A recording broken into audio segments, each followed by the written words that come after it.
আমার হাতের ইডলি তৈরি হয়ে গেছে, দারুণ সুন্দর, একদম কি বলবো, স্পঞ্জি।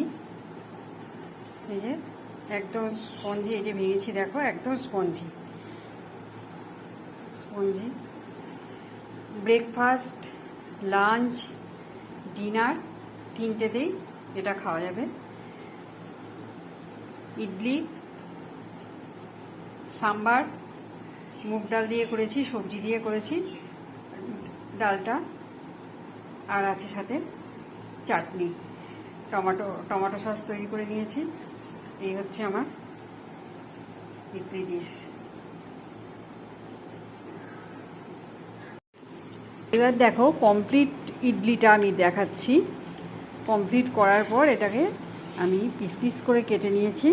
এটা কিন্তু খেতেও খুব ভালো লাগবে, টুকটাক করে ছোট বড় সবাই ইচ্ছা মতন খেতে পারবে। আর যেটা করেছি, দেখো একটা যেটা করেছি সেটা কিন্তু তিনজনার ভালোভাবেই হয়ে যাবে।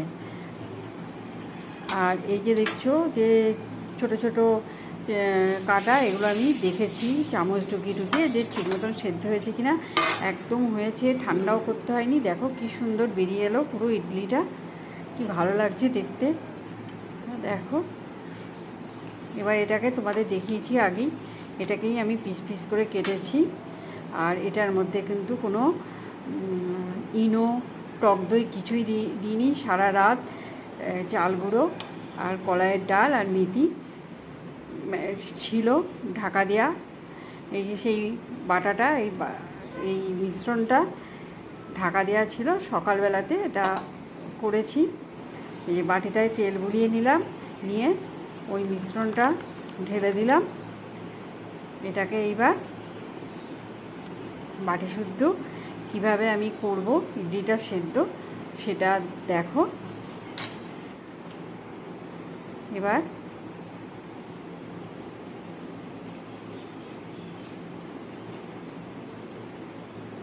তেল বুলিয়ে নিলাম, নিয়ে বাটির চারিদিকে যাতে ব্যাটারটা না লেগে যায়। এবার দেখো সেই মিশ্রণটা, রাতভর যে মিশ্রণটা, এই যে মেথি দেখা যাচ্ছে, ওটাকে আরেকবার একটু লবণ দিয়ে পেস্ট করে নেবো। নিয়ে তারপরে ওই তেলের বাটিতে যেটা দেখলে দিলাম, সেইভাবে দিয়ে এটাকে একটা কড়াইয়ে জল ফুটিয়ে তার মধ্যে বাটিটা বসিয়ে সেদ্ধ